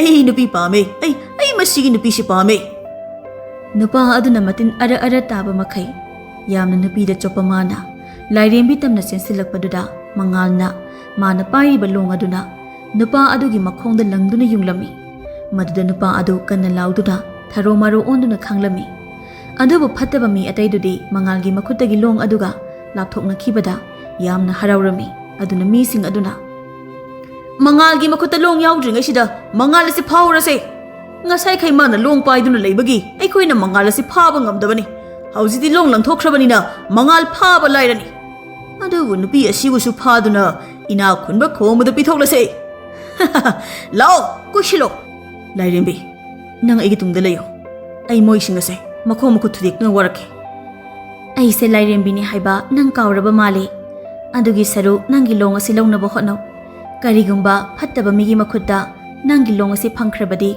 ꯑꯩꯁꯨ ꯅꯪꯁꯨ ꯑꯋꯥꯐꯝꯗ ꯇꯥꯒꯅꯤ ꯑꯗꯨꯒ ꯃꯣꯏꯁꯤꯡꯁꯤꯗꯤ ꯑꯩ ꯇꯧꯒꯦ ꯌꯦꯡꯉꯨ ꯂꯥꯏꯔꯦꯝꯕꯤꯅ ꯃꯥꯒꯤ ꯃꯍꯩ ꯇꯧꯗꯨꯅ ꯐꯠꯇꯕ ꯃꯤꯁꯤꯡ ꯑꯗꯨ ꯃꯤꯀꯨꯞ ꯑꯃꯗ ꯌꯣꯡ ꯂꯣꯏꯅ ꯑꯣꯜꯍꯜꯂꯝꯃꯤ ꯑꯗꯨꯕꯨ ꯌꯣꯡ ꯑꯣꯜꯂꯕ ꯃꯤꯁꯤꯡ ꯑꯗꯨ ꯂꯥꯏꯔꯦꯝꯕꯤꯅ ꯆꯤꯡꯗ ꯂꯣꯏꯅ ꯇꯥꯟꯈꯤꯔꯝꯃꯤ ꯃꯗꯨ ꯎꯕꯗ ꯃꯉꯥꯜꯅ ꯃꯥꯒꯤ ꯂꯣꯡ ꯑꯗꯨ ꯂꯧꯗꯨꯅ ꯀꯔꯤꯅꯣ ꯂꯥꯏꯔꯦꯝꯕꯤ ꯅꯪ ꯇꯧꯔꯤꯗꯨꯅ ꯅꯠꯇꯦ ꯃꯤꯁꯤꯡꯗꯨꯕꯨ ꯌꯣꯡ ꯂꯣꯏꯅ ꯑꯣꯜꯍꯜꯂꯒ ꯆꯤꯡꯗ ꯇꯥꯟꯈ꯭ꯔꯤꯕꯗꯨꯕꯨ Horen mayumgi ahalsingna masasing yumda halaktabada ahalsingduna kayam wagani haiba nang karimata khangdabra. Is nangbu hatkadabagi mayumda phawba hanjindaba makai sadawna chingmanda lairiba mising asigi nangna wabiriba maraiba pufaribani mathai lobidriba ase aduga matiksu sarabani moising ase aina yong loina olhalibase moidi taibang mi oina pokadaba natte tin kang sa kai oina pokadabani Phana oidunasu yong olhanbadumadi yam phajadehe moi fatabani mama pa singdugi maraldi natidana masa phataba haibase mama mapagi makhut yamna yawina masana piklingaida mama mapa oibasingna masa senadaba lam henbada aranba thabak ama tawbada warakpagi mahutta noktuna masagi kumhai yengba masana hairikhai hoi na yaba masa singna lekai koiba yumda thengna hanjilakpada ngangdaba chaidaba kayaduna masa singna phattaba mi ama haibado oiraklibane se wayamna nganglanu nangi nasada sokliba singdo ay hana amukta phangi kadai dano ngasayamna sokhibadubo kainu ne tap pairkanu ai hinadi as pring chongnu he masak matau phajabi adusu lairembi amana asokpa phangi na sokpira ise maraba phayena haraugidi haidadana hainade kaina haunu he masaka sisu as nungdong naga kalline ai laire paktaga halaroida lai nupa nupi manba singdugi manakta laidoi sarukpudi lairaba taibang mi oirasu sida adum mangalgi manakta leizeragi ado mangal nang ingonda yam nungsina lunadi tawko aduga chaba thakpa yum thibagidi karimata pakhaluno lairembi ai leiri imaga nangado nungaina thambige se yare nangi asokpa anaba singdo aigi khutsina nanduna loina phalabani nadre loina phakre ado nang ngangliba wasingdubu karino khangna khangkhina daba saranu adui saruk imagi manakta chasi aduga kari nangi kabok lei haiba nupiduga mamaga mapaga mabung singadugi mamangda lenarusi karino ina ngangliba sibo aisu taibamigi wangang sanganga ngangba haurimi adubudi ngasidagi aisu taibang mi mangalgi nupi oidorabani yam thajadana nokninge karino ingonda adukmuna yengidubo lao imagi manakta chalase lairembigi matawduda mangaldi mangatcha manakre aduna mangal wa machet amata nganglamde adubu lairembi athoibidi wa ngangba liplamde asumna sum lakpana lambida mangalbu phaba lakpa mi mayam amasu mathang thengnarami adubu lairembina mangalgi mang thaduna mi singadu mathang waraklamnaga mangalgi mamagi leifam amaibi sakhi tombigi yumda yauruklami adubu mangalgi mamadudi amaibi sakhi tombigi yumda leiramdre ine aigi imadi kaiderege masa mangal lakle amukta haibiyuine ibungo mangal inebu kari haina hairesigene nangi imado inegi yumda lotuna thami haibase kanana haidana karamna khanglibano khangde ngasi ayu ina khunba khombagi masanupa aniga miyoi kharaga laklaga imado phaduna puraga chatkrene kari habine aigi imabu khombagi masanupa na phaduna pukreba hoi ibungo inega na chal singana nangi imado pukhidanaba yam kanna hotnajabani adubu inesu nasanupi singsisu phuraga thambiram libanine tu inegi na nama segaiduna tangkhai ama tatlibase khombagi masanupa ahalduna magi makhut achaubaduna phoiraga chinglambagi nine masanupi amana aikhoi isli inaw mangasu moina phurambagini khut khongda khamliba mayamse ado ibung mangal nangdi nasa kayam na phai nasaksu yamna phajai ado mana kanano amana amuk aikhoi mai jana ibungi imado yumsida thamlaga yam nungsina ko chen senaduna thambiriba aduga madugi chaisu chaba ima sumana thadat piramba aduga ibung nangna masak matok ku phaja ama chadabi nupi ama puraga kayada nungaina la ibanoba isa sa noise matang sakhidreda ado ibungo nupi sibu kanano masak sisu ku phaja ama chade nate khombagi masanu pa singdunaka ukhrabadi nangna puraklibi nupi se sareng athongba munaraga chabadongna mapa masana chabikrani haibanine. Ine mase Mangalgi wa thatuna Lairembi aduna aise Mangalgi loinabi oigadawribi Athoibi ni ine ado inegi na atatpado ai amukta yengjagene ine na do amukta pairaga yengune ai na atatpado amuk yawrin he ibema nang kanano nate sibu nang kamaina tawrino haiwani. Lairembi nang tawribado karino mi loina nang kanano haiba loina khangnaraklani ne. Athoibi kauru he nang na ikanano haibado khangangadawre kari warino noi anina sanariba waridubo kaisunati ye ine aduga itasa kadaino noigi asopasing adubo as onthok thina phubiramida khangani napida akan saba nupasing do ai waraki ado noigi anabase pharabra yenguni. Amaibi sakhi tombigi masanapi singduna haima amatanadre Kamlamba asopasing dusu amataliram driba ado ita nangbu lairo miro natraga mitrang haibiro. Mangalgi nupine mine ado aina ngasi tawrise aphaba mi aigi mangalgi mateng pangbiba mi singi khaktane ataidadi ai kari amata tawbide adugane se sigi zafu masa sida sana khara yawbane sise lausiluko. Sakhi tombigi masanupi singduna Haima, sina karaidagi amuk lopthora ino haiba aduga sidi asengbagisu sana ngaktane haiba. Isasa yam kanna ngangano legaigi mi phataba tarabadi ima isadi nupi ngaktani ne mungi logi haiba mi lakani ne.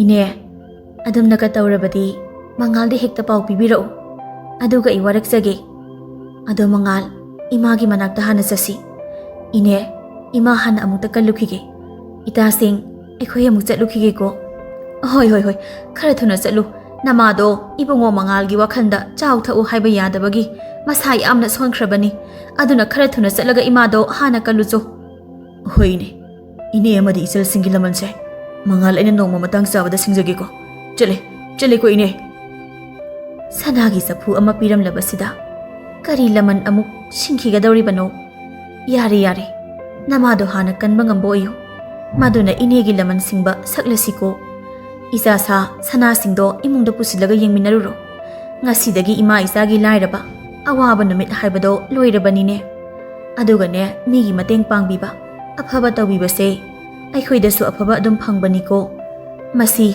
sanagi saphuduna sakhini ado ima aidi sanase pamde aidi hojiki ibung mangaldo aina pame ibung mangalse aigi iburebago oiba phangjarabadi Sanagi yumpiraba phauba ai lauzaroi ibung mangal natana hai wakhaldu yam thuna hongu haujik nabung mangal ase mapu pankrabani adusu masak matau phajakrabi inak yamna khunbi nupi noidi haujiki nupi dugi mamangdane ngari phumai gumbani aduga mana sanagi thambal gumbini namito yangakanu imungda yam thuna changkho.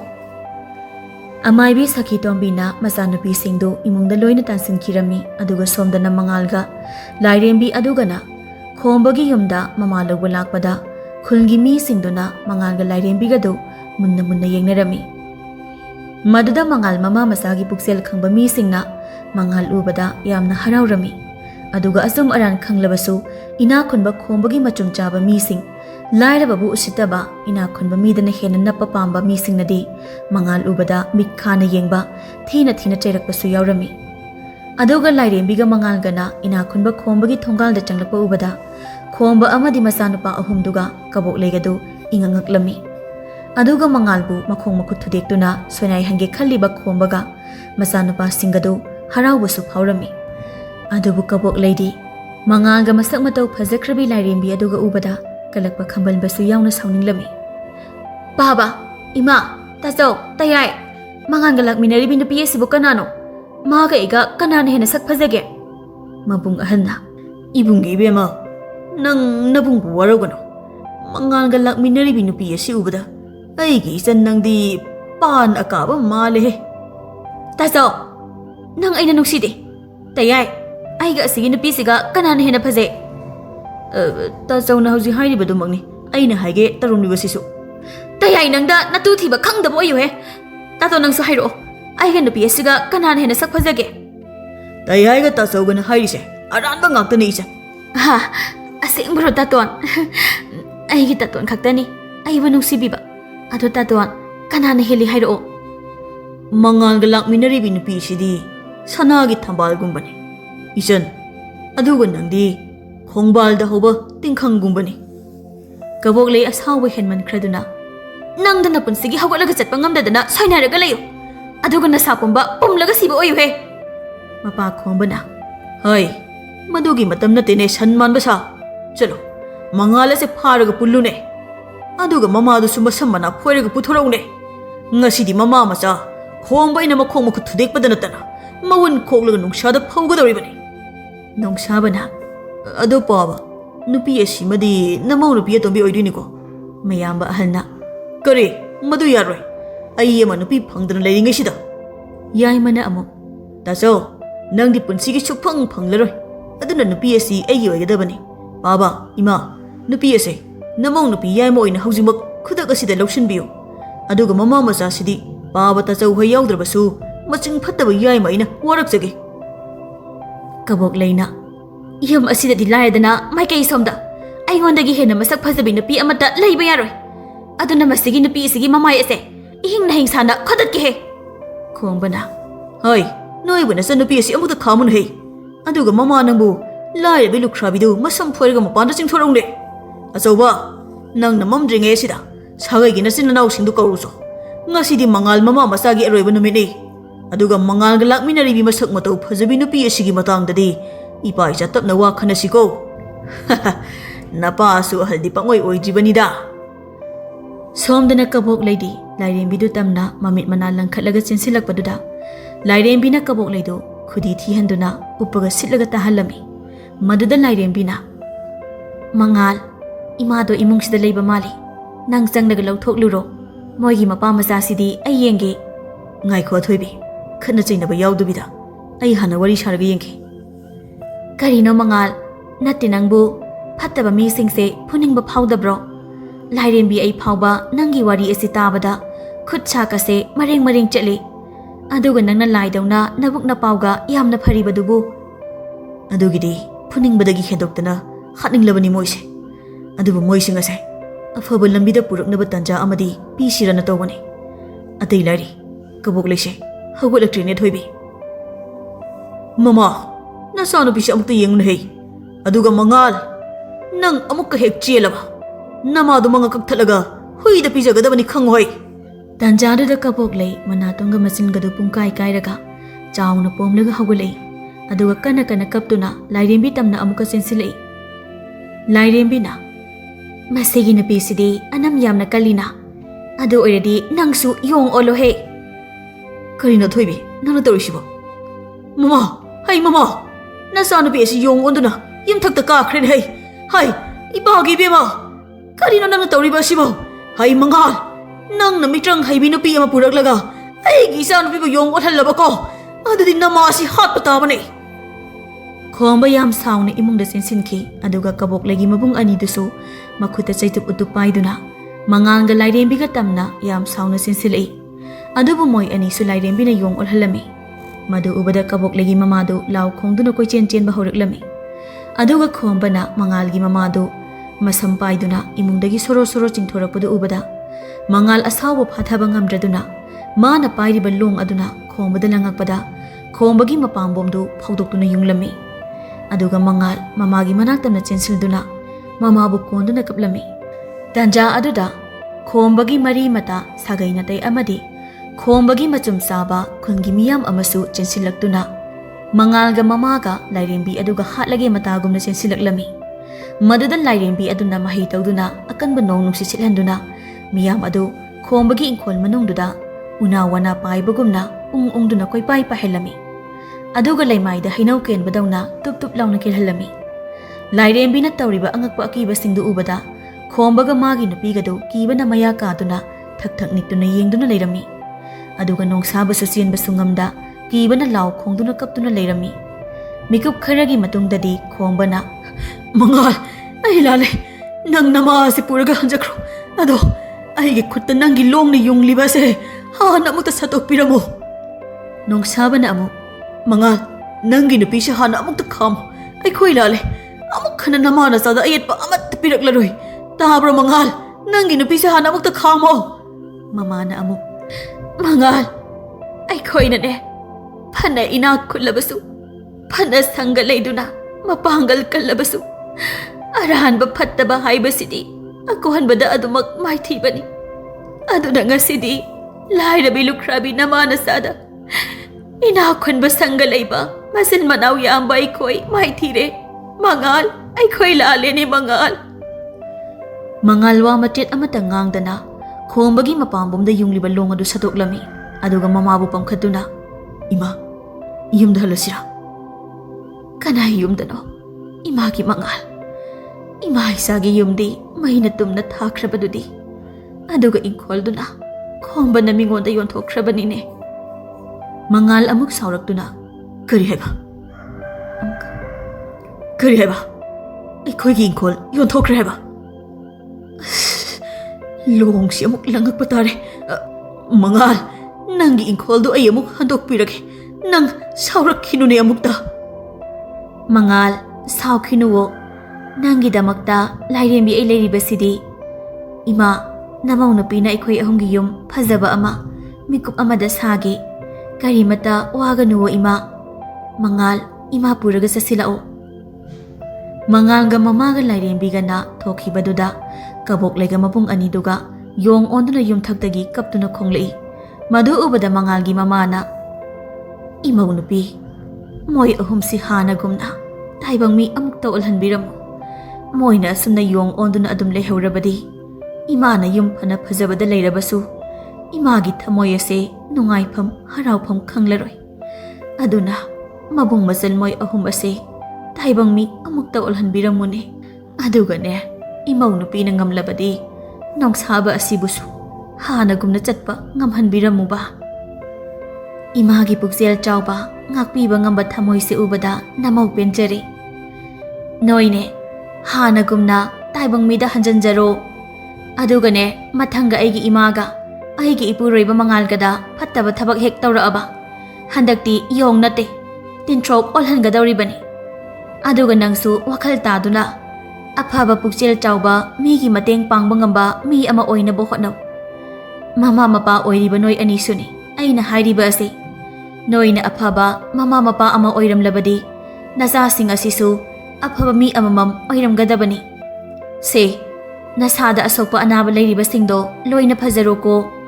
Aduga apang ba miyam noysu ay na pazana hayringay sida wakal taduna. Apaba mi amamam oy na bukot na zaw. Aduga ay gi imaga mangal gada amuk hanayalaklanu ko. Asum na Lairembi aduna kabok layga mabung anigado hanagumna. Taibang mi olhaladuna mapakombaga noksabagasu. Asokwa anaba singdo loy na pahalami. Aduga tata aduna sok-sok duna layriba miyam adubasu. Lairembi na loy na pahalamlaga. Lairembi na mangalga mamagado puduna. Jingkong tam na chatkirami. Aduga jingkong aduda. Yam na pazaraba yung ingkol ama semduna. Moy ahum yam nungay na. Yam nungsina na layminarami. Adubu chingda layhawriba Lairembi singdu. Lairembi Athouba bu thiduna sumlakpa na nongmadi moy punna thengnarami. Adubu mangalga mamagana. Lairembi Athouba bu yam luna nungsina tawbiramba. Yam harawna layminarambadu ubada. Lairembi ataidu Athouba bu thanamlaga Lairepakta hankirami. Aduga Lairembi Athouba su laini haiba. Mangalga mamaga khaknatana kana amata khanghandana. Taibang mi saduna mangalga yam nungsina na layminabada natana. Laibang adugi awa ana taraba. Lairaba miyamgi mateng pangduna. Yam nungay na pankirami. Aduga jahi olakpada. Lai tangkhay, mi tangkhay oiba. Matik mayay lairaba masanupa amasu pangzakirami.